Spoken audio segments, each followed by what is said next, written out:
Radiant team back. Alright, welcome to another draft analysis of Ace. Dire team This is NAVI vs Mineski game 3. In game 2, NAVI managed to win it out of the big team fight ultimates Chrono and RP, as well as Seneko and Earth Spirit. And the churn was just super crazily fun. It's just insane. I think it was top net worth for a few seconds at one point in time. It was a pretty epic game, I would say.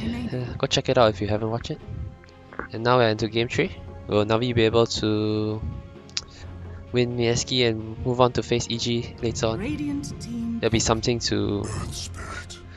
epic, I guess, something nice to watch. I'll be watching it. Okay, so now moving into game 3. Mineski having first pick, they decided to ban Chen and Enchantress this time around.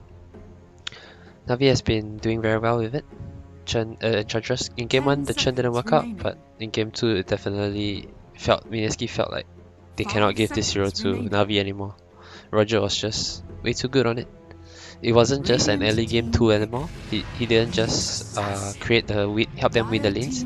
In fact, he actually lost the lanes. He didn't secure the lanes for Navi, but he just became a farming machine and he used his ancient dragons to farm once he got his Aghanims. And yeah, Mineski doesn't want to deal with it anymore. And as for Navi, they ban away Vano Night Stalker. Mineski with first pick, they go for Earth Spirit this time around, deciding to take it away from Seneko. Seneko is really good on this hero as well, and it makes really a lot of sense to just take it away from them. But as a result, they gave away Nyx Assassin as well as Pakna to Navi. Okay, so Nyx Assassin is probably gonna be on Roger on position 4, and Pakna it's like highly likely General's hero, but I think they can still switch it around if they feel the need to. Mineski, they go for I believe it will be position 5 Silencer for Ninja Puki. Silencer is known to be a very good counter to Pakna. Another team did it yesterday against, I can't remember who it was. I think it might be LGD. They drafted a Silencer against a Pakna as well. It's really good because Pakna wants to cast his spell, his life drain and everything, and Last Word as well as Global Silence is really good against it. Okay, so Navi, they stick to their guns, banning away Ice Timber Saw. I think they'll maybe ban Broodmother here, or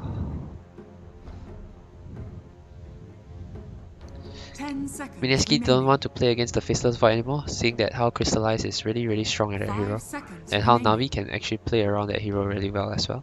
And Pakna is a very good hero to pair up with a Faceless Void. The amount of damage he can dish, like as a Pakna, you want to close him down against a Pakna, but if you jump on the Pakna and the Faceless Void comes in with a Chrono, it's pretty devastating for your team.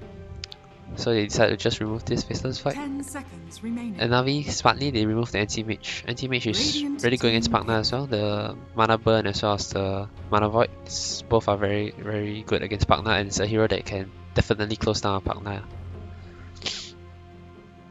Mineski continues to target Crystallized hero, taking away the Phantom Lancer. I mentioned the last game's analysis that Crystallized top 3 heroes would be Weaver, Faceless Void as well as Phantom Lancer, the 3 heroes that he's most comfortable with.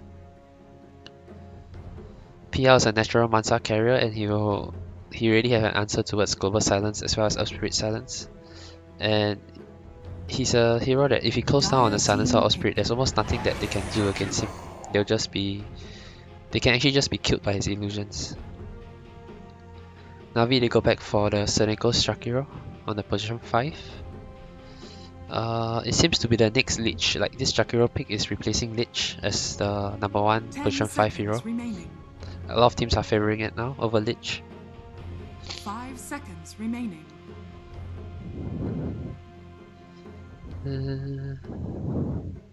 Will Mineski go for Necrophos or Mirana here?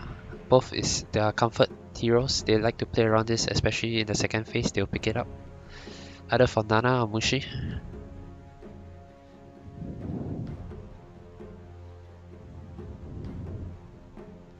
Radiant team pick. Okay, we go for the Visage. It's gonna be Ice Visage, I believe. Not sure how I like this Visage though. I mean, it's a very strong laner. It can pull off pressure if 10 Navi doesn't have a seconds strong remaining. lane against him. And his damage output is really high as well. And he can like his nuke damage goes through Decrepify. If Pagna wants to like cast a defensive Decrepify and takes the huge burst damage nuke from Visage, it will be very painful. Dire team Moving into the 4th pick, Navi goes for Crystallized Servant. Servant has high armor, which is good against the Visage birds right click.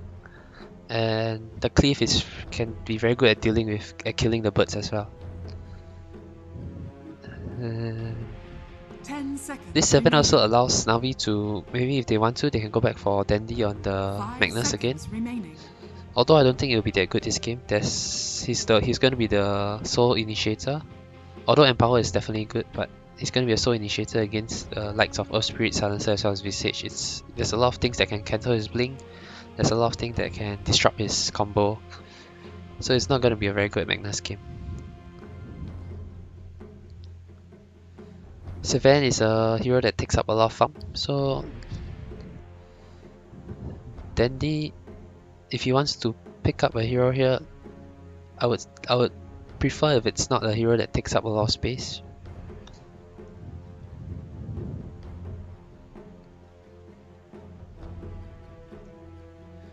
Mineski for the 4th pick. Radiant Mirana team here. back. They go for the Mushi's Vengeful yet once again. It's really strong against a Sylvan in the sense that you can kite him. Let's say if he goes on your teammate, you can just swap your teammate away and stun the Sylvan, and then with the help of some force staffs here and there, you'll be able to kite him around. It's also a very strong laner. Mineski is 5 looking to seconds dominate their remaining. lanes on the back of Silencer Earth Spirit, as well as the Visage Vengeful. These 4 heroes are all very strong in the early game. Dire team back. Navi, they ban away the Bat Rider, which is surprising because I think they're expecting this Visage to be in the mid lane, or maybe they were expecting a position 5 Visage and a position 2 Silencer.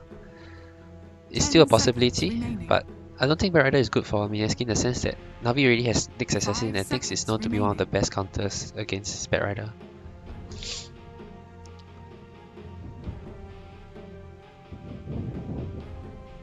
Maybe they feel that with the 7 pickup, Mineski might want to switch this Visage into another position, like a position 5 instead of an off lane. So that could be one possibility, and they don't want a Bat Rider to go up against a 7 in the lane, just because of how strong Bat Rider is against melee cost. It forces his supports to stay with him. But a Jakiro alone is not enough to zone out a Bat Dire Rider. team pick. So at the end of the day, it might be a good option. And Mineski, they ban away Dandy's Broodmother. He has done it a few times in the past, and it's a pretty good game for it. Mineski's lineup lacks AoE, and as I mentioned, Sylvan is a hero that takes up a lot of space, and Broodmother is a hero that can 10 provide you this seconds space. remaining. He creates a lot of attention on the map, forces enemy to be on him, 5 seconds remaining. and yeah, so I think that's a really good ban by Mineski. And for the last pick for Mineski,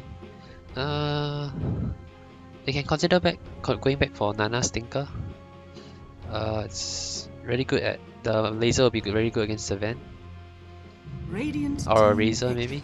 They decided to go back for the Mirana for Nana, his comfort hero. It's still not too bad. Like we can leap away from Sylvan. They're gonna need a lot of kiting potential in this Sylvan to be able to fight. Mineski's early game, as I mentioned, is really strong again. 10 seconds Mirana, remaining. Vengeful, and Visage, 3 very strong costs on top of 2 5 seconds really good remaining. supports as well. And their team fight is not lacking. They have a lot of AoE damage, they have burst damage. If Navi can get past the laning phase without going too far behind, and come back with the 7 farming ancient stacks as well as camps to camps, I think they really have a good chance of going to the late game. But if Mineski can dominate the laning phase like they have been doing in the past, it will be pretty hard for Navi to come back if they don't have the space on the map to farm. If let's say they lose like 4 towers in 15 minutes, then it's gonna be very hard for Navi. And this last pick for Dandy is going to be very important. You go for the Queen of Pain. You may now select your It's a decent heroes. laner. Not the best against Silencer and Earth Spirit though. With the silence and everything. Whew. It's pretty good against Visage. His burst damage can, because Visage is like innately very tanky because of his Gravekeeper's cloak, as well as like when you jump on him he has his birds to protect him. But Queen of Pain can blink in and provide extra burst to help to bring any of the Mineski heroes down. I think Danny's gonna need a very early BKB this game, but I'm not sure if Mineski will allow that to happen in the... If they dominate lanes, then Dandy will be under farm and it's very hard for him to... As a Queen of Pain, you never want to go for BKB first item. It's really bad. But I think in this game he might have no choice. We could still see maybe like a use of Veils first, something to help his fighting before going for a BKB. Okay, so yeah, draft wise, Mineski definitely have the better early game. For battle. I think Navi needs to rely a lot on stacks to help the Sylvan come back from the laning phase. And Pakla, it's hard for Pakla to have a lot of impact this game because of the silencer.